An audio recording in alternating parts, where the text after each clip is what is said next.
Looking to go on your first couples trip together and not sure where to start? Or maybe all your vacation time has been used up on family trips with kids in tow, and it's been forever since just the two of you have gone away. Whether a big international trip or small weekend getaway is what your heart desires, we've got you covered. Today we discuss the most important aspects of couple trips, how to make sure both parties get a say, and even a little friendly competition to get the ball rolling. Welcome to the Travel More podcast. Each episode, we share custom itineraries, travel hacks, expert advice, and even stories of our past travel failures to help you level up your travel game. I'm Shelly, a lover of plans, itineraries, and cheap flights. I'm an expert deal finder with one eye always on the budget. And I'm Bruce, the improviser, ready to pick up where plans fail to turn letdowns into unexpected trip favorites. We're here to bust through barriers that stop you from making your travel dreams a reality. So book that flight, buy the tickets, and say hello to your next adventure. This is the Travel More Podcast. Welcome back to the Travel More Podcast. Welcome back. So we just got back from a fun weekend trip back to Salem, Massachusetts, which I haven't been since I was a little kid. Yeah, I've never been. And, you know, I think my favorite part about this is that Shelly thought we were just going to, like, a normal is a good word, a typical kind of, like, New England town. Yeah, I don't think that was that outrageous to, like, think that it was a regular town. But I would say it's pretty unique. Yeah. It's theming. Yeah, well, I knew that, like, Salem, obviously the Salem witch trials happen there. I know they go all out for Halloween. And I figured there'd be, like, some nods here and there to just kind of, like, Halloween in general and, like, the witch trials and all that. But no, this, like, the whole city kind of makes its identity on the fact that it's, like, Halloween year-round, essentially. The witch city. And I think the thing that really sold it for me as being, like, they've bought in 100%, is there was a cop car that had, like, the witch on a broom as their insignia of the city. And I'm like, oh, man, this is it. They're all in. I mean, I've never seen a place lean so heavily into a theme ever. Like, that was just wild. I did not expect that. It was very fun and very cool. Yeah, it was super fun. And I think it'd be fun to go in October. I don't think I'd go, like, on Halloween because it would probably be swarmed. Gosh. In fact, we were talking to somebody that was local that was describing it growing up, and they were like, yeah, it gets crazy, and people don't come prepared. Right, no. They come thinking that it's going to be able to handle the masses that, like, almost make a pilgrimage to Salem, and then they don't have anything reserved because it's not that big. You know, it's not like a major city. But either way, it's really fun place. Yeah, honestly, if I were going to pick a time of year to go, I would go, like, in the beginning or, like, mid-September. Because, like, it hasn't gotten crazy yet, but, like, you're ready to get into the, like, Halloween vibe. You know what I mean? Like, you're ready to go into Halloween. So it's like you're in that mindset, and it kind of starts your season off. I think it'd be really fun, and the weather would be nice. That's what I mean. Like, we were lucky with this February weather because it's usually super cold. Like, so this weekend was kind of a birthday trip. Yeah. And also definitely a couples trip. Yeah. Like, Valentine's Day. All of our trips are couples trips. Well, I know, but, like, this one in particular. Yeah. You know, we stayed at, like, a bed and breakfast. Yeah. And so it's all quite seasonal, which is today we're kind of talking about couples travel. Yeah. And particularly, like, some of the ideas around it. But this was a fun one. Yeah. Well, you know, couples travel can get complicated because you want to make sure each person, like, has their say and gets to do, like, what they want to do. And in your day-to-day, it can be easy to kind of let people do their own thing so that they make sure they're hitting, like, all their boxes. But when you go on a trip together, it's like you have to make a concerted effort to make sure that everyone gets what they want sometimes. Right. You know, so I think that it can be just a little hard to plan. And also, it can just bring out some, like, annoyances to the surface, I guess, of, like, things, you know, so you want to avoid those, obviously, as much as possible. So we've got some tips on how to avoid the conflict of planning the travel in the first place. And then we also have, so we're doing it kind of in two parts. So that was the first. And then the second one is that we're talking about a friendly competition that Bruce and I had while traveling this summer in Copenhagen. So we're talking about couples trips. We have to bring this up because it's so fun. I like that we're going to end with that because when we're thinking about couples travel, you might be someone who this is your first trip you're taking as a couple, which comes with its own nervousness. Yeah. And because people say a road trip or staying overnight or traveling with somebody will really test whether or not this is the kind of person you want to be with. Yeah. But that I would say the same goes for other couples too. Like maybe couples that haven't gone away for a while because they've been doing things with family and kids. Or maybe you do get away a lot, and this is a way to kind of spice it up a little bit, which is kind of like what we did for the Copenhagen. Obviously, we get away a lot, but this was a way that we could kind of make it our own. Yes, and I do think that the competition aspect of it is really fun, especially if you are, you've been together for a little bit. Yeah. So you're not necessarily testing out what is it like to go somewhere with this person. I'd maybe not do the competition. Yeah. That might be a little intense. Yeah, you never know. It also could be kind of a fun way to see, what people do. But we'll get to that later. It's true because, the first thing we were going to talk about a little bit is travel styles. Yeah. And I think when you think about couples traveling, it's actually a good lesson in communication and thinking about your partner. Yeah. Right? Yeah, and if you're unfamiliar when we say travel styles, there's a few things that come to mind, in my mind, when I think travel styles. One, I think the biggest one that's talked about a lot is fast versus slow. So Bruce and I 1000% are fast travelers. So I forget that sometimes because even this weekend felt pretty chill. It was a quick go, but we hit every single major thing and walked the city 6 times. It still felt really relaxed. Right. We are not relaxers. That's kind of in a second part, but fast travel meaning some people will do slow travel and they'll stay in one city and really kind of try to get the local feel and go to the local coffee shops. And that's great. I love that. But they really take their time and explore one destination before moving on. And then there's fast travel, just like what Bruce and I do, which is that we kind of get the gist of a location and then we move on to the next. I would say most people are fast traveling. Well, it takes a lot of time to slow travel. Yeah, you need to have time and resources. Right. So it's not really open for anybody just to do. Exactly. When we only can go 10 days a year to somewhere, we could spend 10 days in one city. Yep. But we want to see as much as possible. So then we end up going to 3 cities in 10 days. So it's just one of those things where it's we have limited time, and so we're going to make the most of it. And that's the way we do it. But there is slow versus fast. So you'll kind of want to know what your partner is into. Are they slow mornings at local coffee shops? Are they seeing all the sights in one day and moving on? Right. And then there are some other dynamics to travel styles too. Mm-hmm. Now that I'm trying to think, because I know there are probably people who have written articles or books or whatever kind of they're essentially it's boiling it down to archetypes of preferences. Yeah, I think the second category, there's probably 3 main categories in my head at least. So the first one is fast versus slow. Yep. The second one is relaxation versus adventure. Yeah. So that one feels fairly self-explanatory, but some people like to go on vacation. This comes to a shock to Bruce and I, because again, this is not our style. But some people like to relax on their vacation. They want to go to a beach and they want to sit with a book and they want to have a margarita and that's their day. And Bruce and I have so tried to do that so many times, and we just can't sit still. And so we obviously fall in the more adventure camp, which it's if we're going to a beach, we're also renting scuba gear and going sea kayaking and we just don't sit still very well. Yeah, I feel if we don't have an activity planned for some part of the day, a slow day for us would be the morning. It's you can relax after breakfast for an hour or 2, but then what are we doing? Yeah, what's our excursion? Yeah, in fact, one of my days in Copenhagen I feel was what I would consider a slow day for us, but we'll get there later.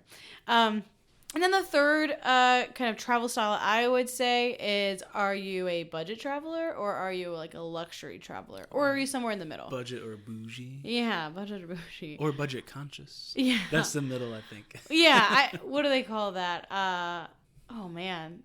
It's not luxury, not budget.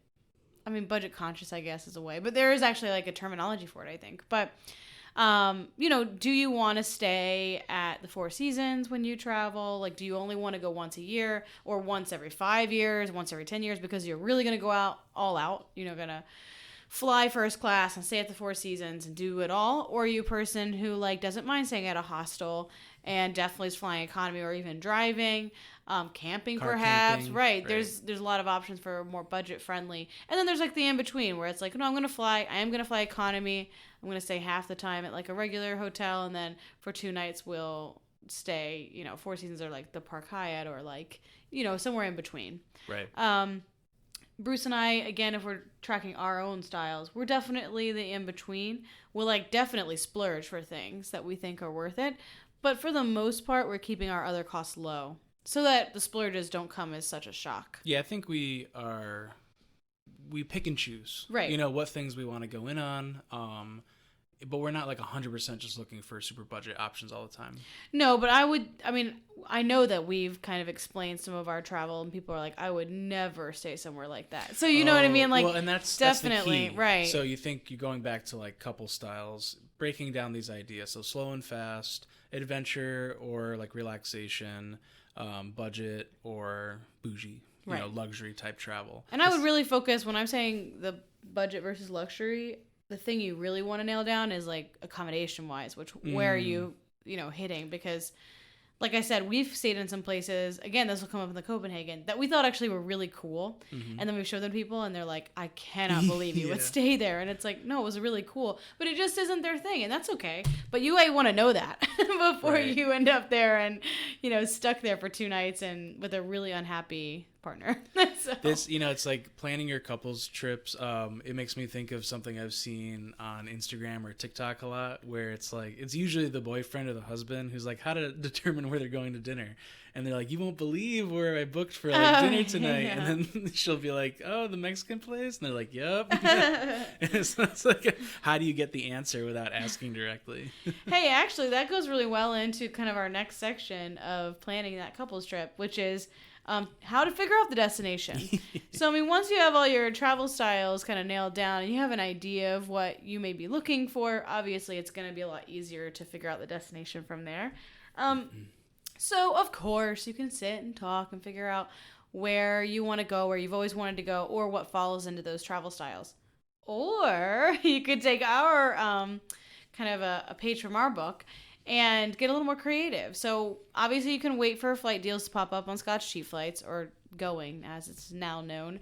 But if you just have you need to go at a certain time if it's going to work, or this weekend, or it's going to be spontaneous, you're going to go away in 2 weeks or whatever, you may not have time to wait. Mm-hmm. And I think Google Flights or Skyscanner is really fun. So you can just put in your airport and then see what comes up. And that's really fun to do together and be like, oh, we never thought of going to Portland, Maine. That's such a smaller city, but when you start to actually look at it and it's a cheap flight and you're like, oh, actually it's a super cute city. Mm-hmm. There's a lot to do there. So that's one thing, is you could just let Skyscanner / Google Flights find it for you. Or if you're going to drive, just get on Google Maps together.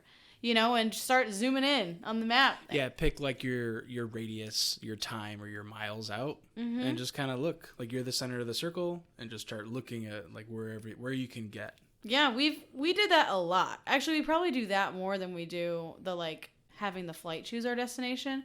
We probably let the journey, the amount of time we can spend in the car, choose our destination quite often. Right. Just off the top of my head, we did that in Toronto.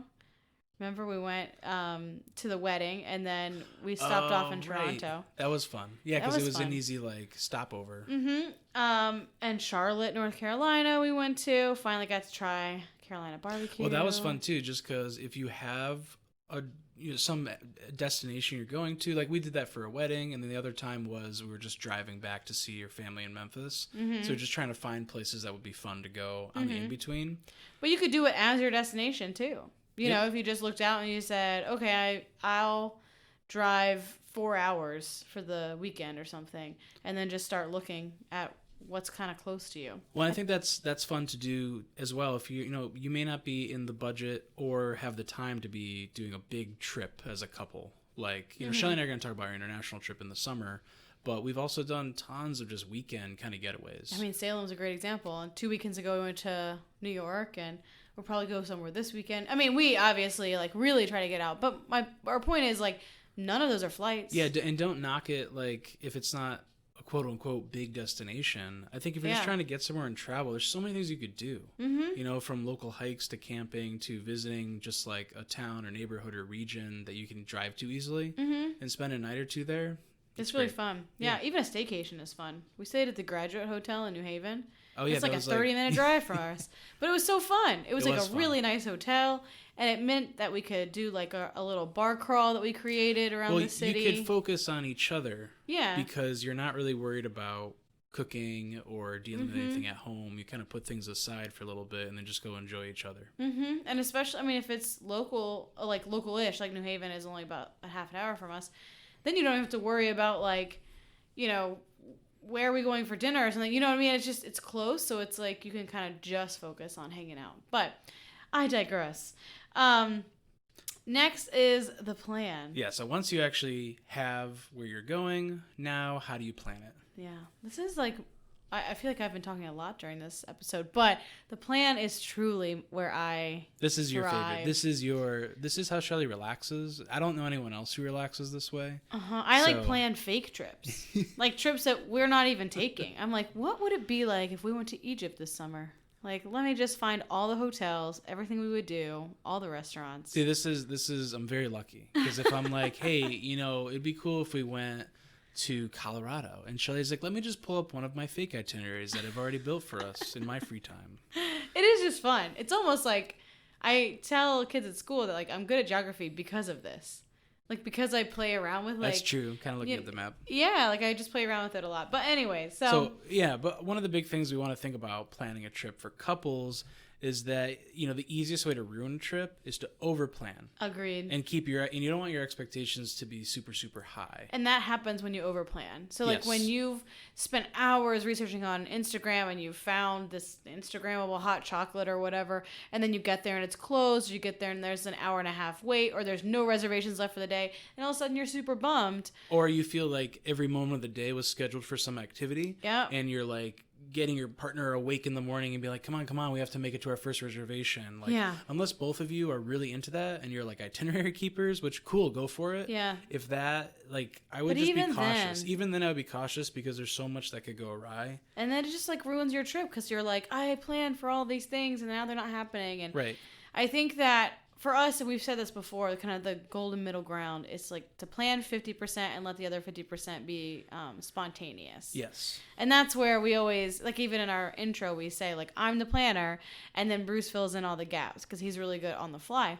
But I think that beyond the fact that like you don't want to stress out your partner or yourself trying to like make every one of these details happen, I think the other like really fun part about that, and we just experienced this in Salem, is when only 50% is planned, and then you have that other 50% to kind of like wander and everything. It's like, you know, you have enough like solid points to get to that you don't feel like you're just kind of wandering around a city wondering like, what am I going to do next? Yeah, you're not wasting all your time trying to search on a map. I was going to say, or like on your phone all day kind of looking for places to eat. Like you have some of those things kind of mapped out.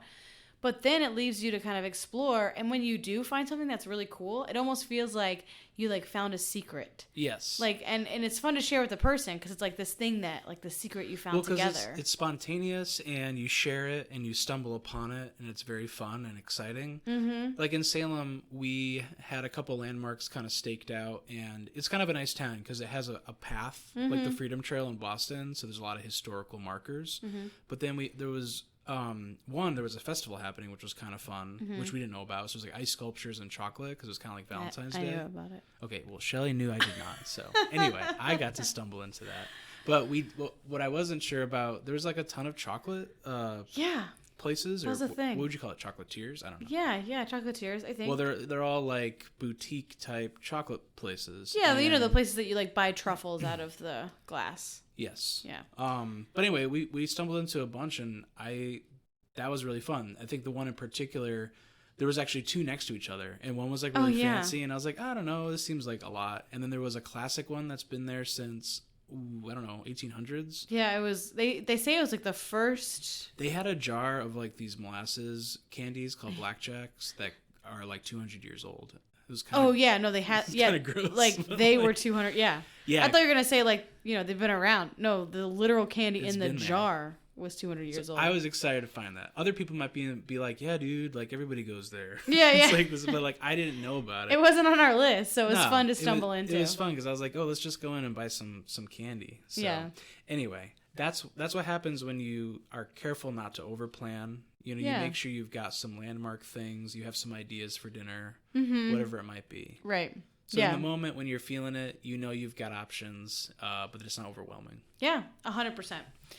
So the last piece of this is the womp budget. No one likes this part. Ooh. But I think that the budget is important to be clear on both parties, mostly because you don't want someone to be like, oh, I thought we were going to be able to do this. And it's like, no, that's like way more than I was planning on spending. You know, it avoids like the awkward conversations in the actual place because that's no fun. But like even like with Bruce and I, we went to Lake George last 2 summers ago. That was Memorial Day. Yeah, A couple and summers, 2 years ago. we were like, oh, we have this. It's like a really cheap trip because we were gonna camp and all these things, and then we were gonna go white river rafting in Africa, and it was like class 5 rapids, and Bruce has never been white river rafting, and so he was like, I really would like to do this before I'm on the Nile River doing it, and that's fair.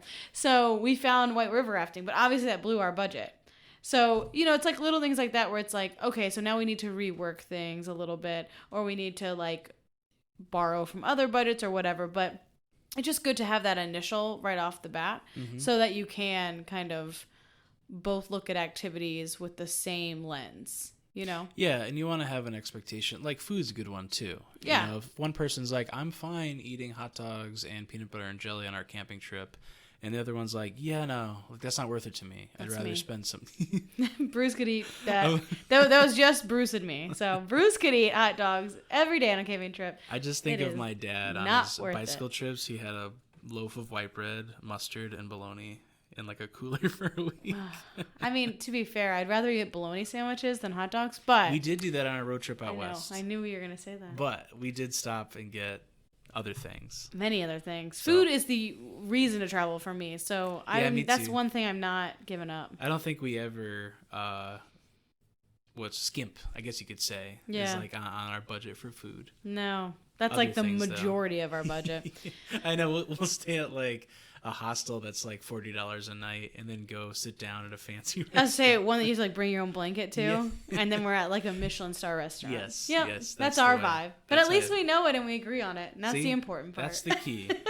Agree, or at least know where you disagree. Yeah. And then compromise a little bit. Exactly. So, So speaking of budget, the worst part, that actually is a really great segue into our little friendly competition, because it kind of was, well, that was the parameter, was the budget. So let's set it up. Bruce, do you want to do the honors? yes. So this was a really fun part of our big trip to Europe. We talked about it a little bit in past episodes, but I think it's really a great opportunity to dive into it more for this like Valentine's Day couples trip. Mm-hmm.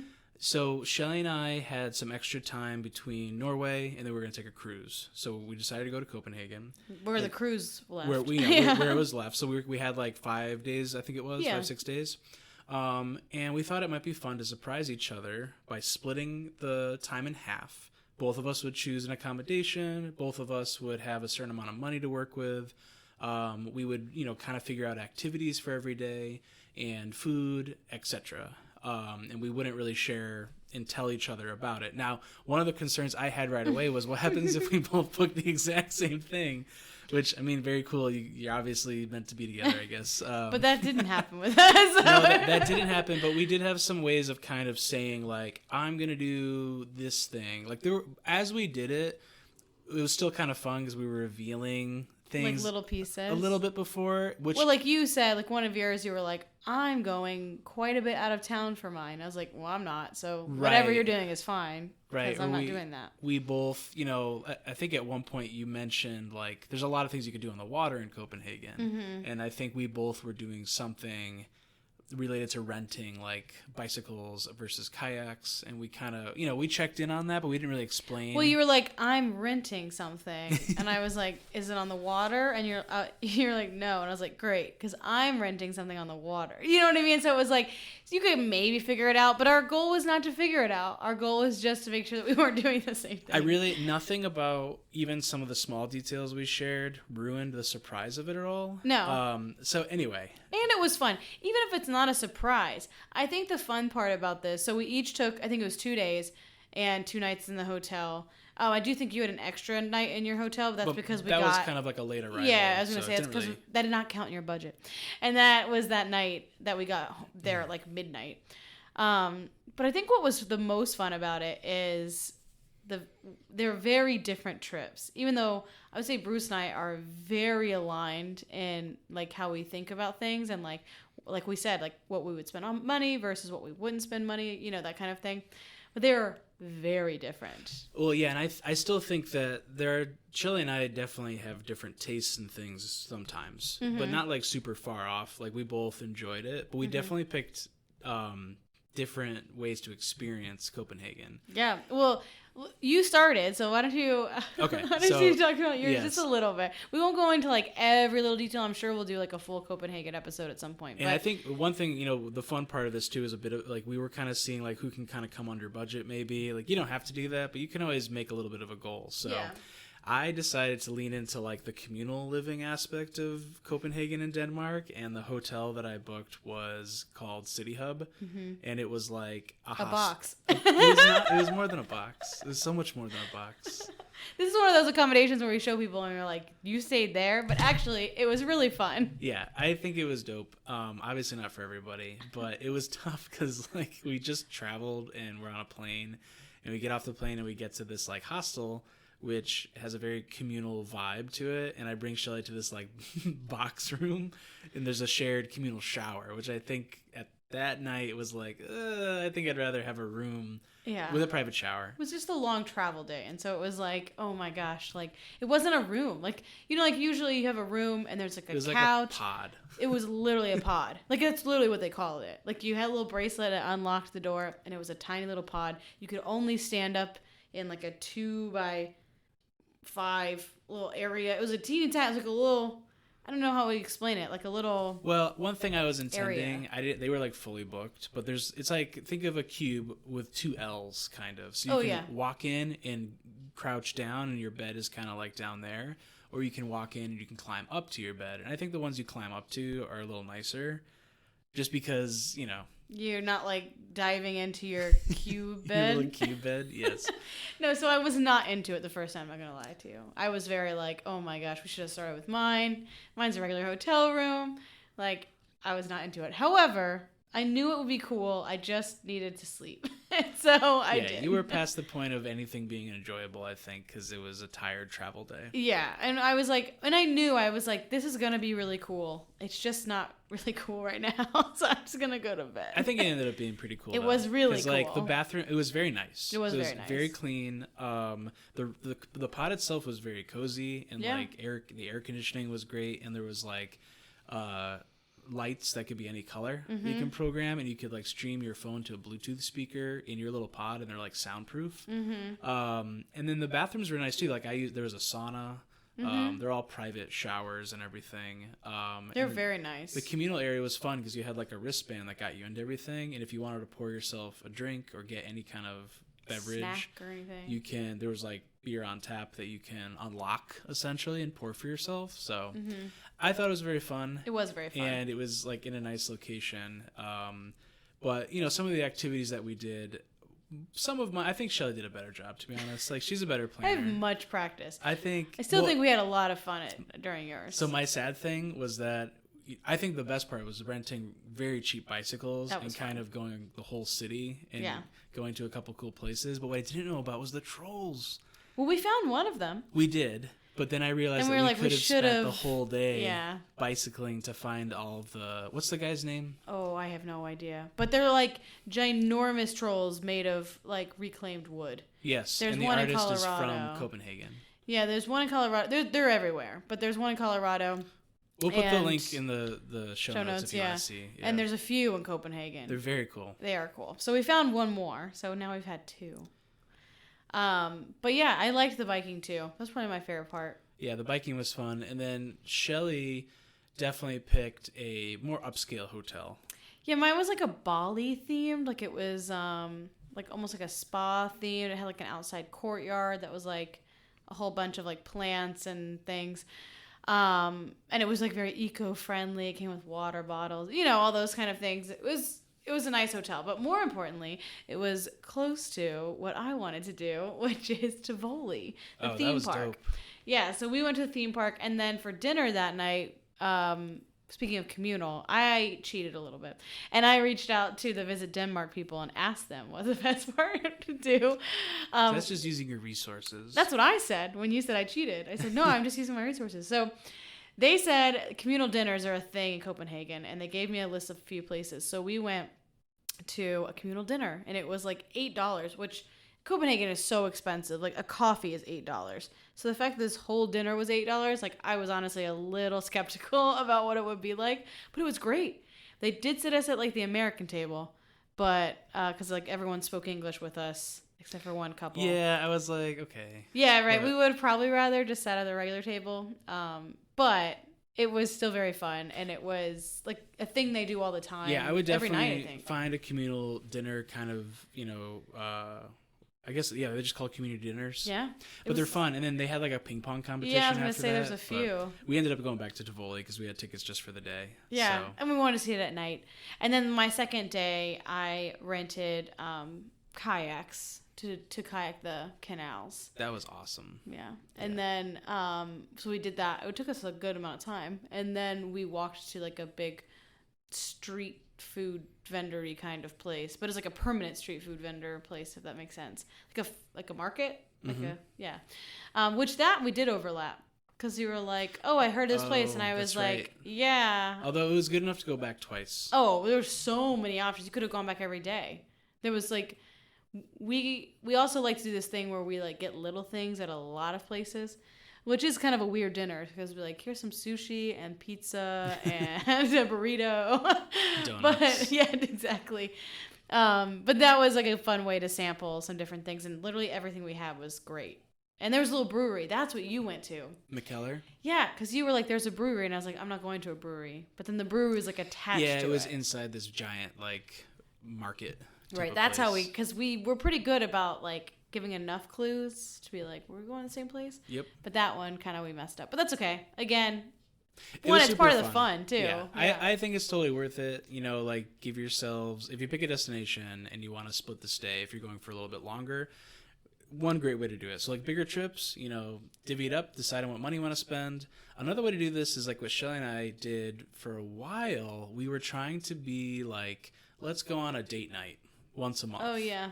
And this is kind of the same thing, but it's, maybe it's not big travel, but it's still get the ball rolling, and we're all about that. So if you're thinking like, yeah, I don't have the time or money to be going to Copenhagen for a week. Casually going to Copenhagen. But you probably do for a date night or even just a night over somewhere. Yeah. So it's like challenging yourself to think, all right, we're going to pick a time, pick a weekend, and it's once a month.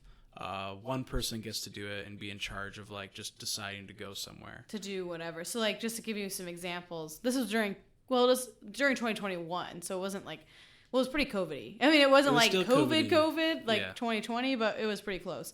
So some things were closed. It was kind of hard. People were still social distancing quite a bit.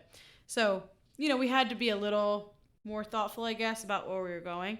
But as an example,